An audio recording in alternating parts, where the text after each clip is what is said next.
Yo, what is up guys? Grim here. So today's video is going to be about Battle Royale and the new mode that just came out for PoE for April Fools, except it's not too much of a joke because it's amazing. So I wanted to just go into a bit of detail about this and then we'll get straight back to other videos. I've got a few more coming out probably today if I can. So to start off with, what is this mode? Basically, you're stuck on an island with 100 other people and it's Cutthroat League, which means whenever you kill someone, they drop all their gear and you get some of their experience. So this is pretty cool. There's a bunch of loot boxes and crates all around the island that you'll put on, and you can loot those for rare and magic items, and you can gear yourself up that way. The kicker is you can also get unique items, which we all know are very powerful. Stuff like the Quill Rainbow and some specific quivers might be a little bit too strong. So basically, you're pitted against 100 other players in a free-for-all deathmatch, and the last man standing wins. So it's pretty damn fun. I've won a few games myself, and I would highly recommend checking it out if you can. It's very much the most fun, really, I've had in PvP in PoE at all, and it's really, really amazing. So that's kind of what the mode is, and I wanted to go into a little bit of what I think about it. So right now, there's a few skills that are extremely overpowered, and some of the things about PoE don't really make too much sense in the context of a PvP game. Like the skill tree, for example, you don't get enough points to move around the skill tree, so what's the point in it, right? Another thing is leveling up your gems and stuff like that doesn't feel great currently. Like skills at the start, like Frostbolt and Freeze Pulse, feel very strong, but then leveling them up doesn't scale them enough. And suddenly, Split Arrow with Iron Rings or Frostblades with Iron Rings just becomes so dominant because it doesn't rely on those skill levels that the spells do. So that's a little bit unfortunate. Everything else about it feels really great, apart from skill balance, or maybe we want a few more skills. And I'd love more skill gems to drop at the start from the crates to make it a little more consistent. Because if you've got a certain build in mind, like you want to play Split Arrow, you can't get the gem too many of the times at the start in the game, so that really sets you back from winning. And I'd like to see more consistency in which skill gems you can get at the start, so you can kind of pick a build and play it. So yeah, it's really, really amazing, really fun. Just a few things they could tweak, mainly with the skill tree, skill balance, and being able to choose a skill you actually want at the start. So yeah, that's pretty fun. It's pretty amazing, and I really, really have enjoyed it. I think I have 14 rower dinners. I won 19 games. For some reason, I lost 5 of my rower dinners. I don't know where they went, but I think I might have just had a few network issues, and I got DC before I got awarded it. So, what is the best way to win? So, if you want that sick rower dinner in your hideout and you want to have some fun with that, then the best way to win this right now is to play Split Arrow and try and get uniques faster than anybody else. So, all of the games I won, I think, bar a few of them, were with Split Arrow and the Bow Quill Rain. Once you get these two things going with a few levels and decent gear, so I'm talking a bit of resist and life on your gear, then you're pretty much an unstoppable juggernaut, and then you just start killing people and stealing all their uniques, and then you gear up even more, and no one else has any chance, right?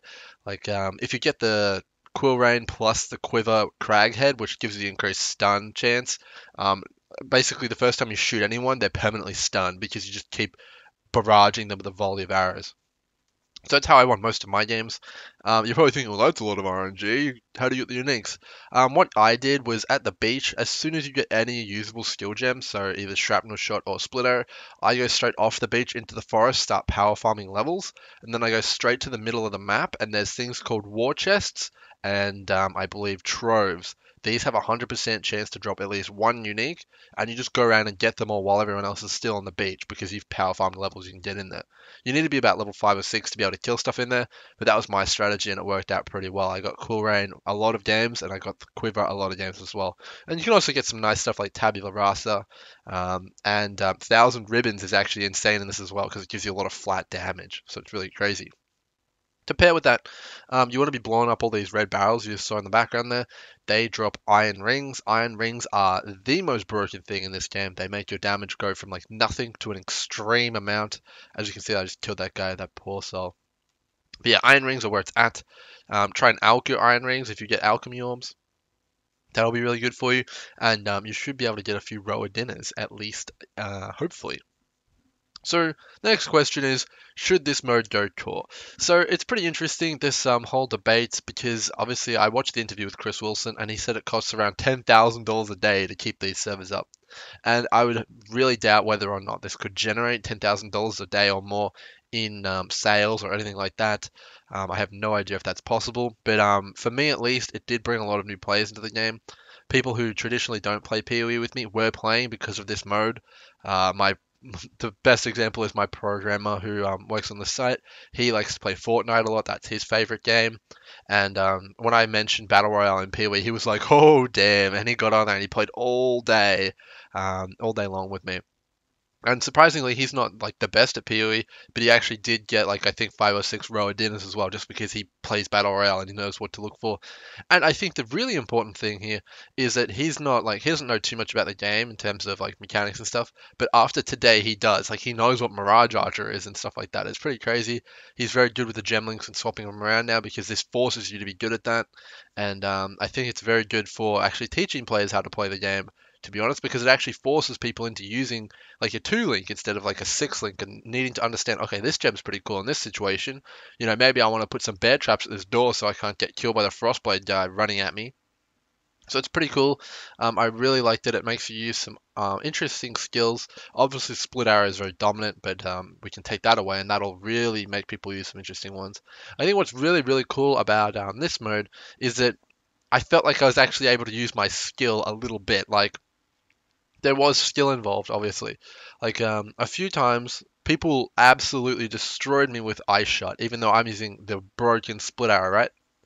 So ice shot is better than split arrow if you're very good at aiming and leading targets and stuff with it. So the reason that is because ice shot freezes and it has a higher single target damage, meaning you'll stun more people with the ice shot, which is really good because if you're versing someone with split arrow and you've got ice shot and you shoot them and you hit them once, you basically kill them. It's like a long range frost blades because you're stunning them, and then like that's pretty much you're like a sniper. Then you're assassinating them, but it takes a lot of accuracy and kind of pinpoint aiming to be able to actually hit them with that. So that's pretty cool. I really do enjoy the skill aspect of it. That's what I'm saying here. And there's a lot of really cool things you can do. Like I've been killed a few times by people using magma orb just because they hit 2 bounces on me and that one shots you if you don't have fire res. So it's really, really, really interesting. So just to circle back around to the question, should this mode go core? So to make it go purely 100% core, I don't think it should be always on. No, I think that it will die down in popularity and it will get a little bit old and you'll start seeing lobbies without like too many people in them then. I think that that's going to be a problem. What I would have it do, how it would work is I would put it on weekends or maybe every second weekend just so that people can be like, oh, this weekend? Yeah, hell yeah, let's get in there. Let's going to be Battle Royale. Let's go. Because you really need big lobbies. You really want everyone on at the same time. You don't want it all spread out like 20 people in a lobby and stuff like that. It's not good. So I reckon there should be set times that this is activated, and then when it's activated, everyone gets hyped and it's like, whoa, yeah, hell yeah, let's go Battle Royale. So that's kind of my opinion as the video is coming to the end here. So yeah, I think that it shouldn't necessarily go core right now. I think it has a lot of improvements it needs. I'd like to see a lot of things changed. Obviously, the meta is a little bit broken right now. I'd like to see more skill gems, more consistent skill gems, and yeah, I think that would be good. Maybe some powerful uniques taken out. Obviously, Quill Rain is broken.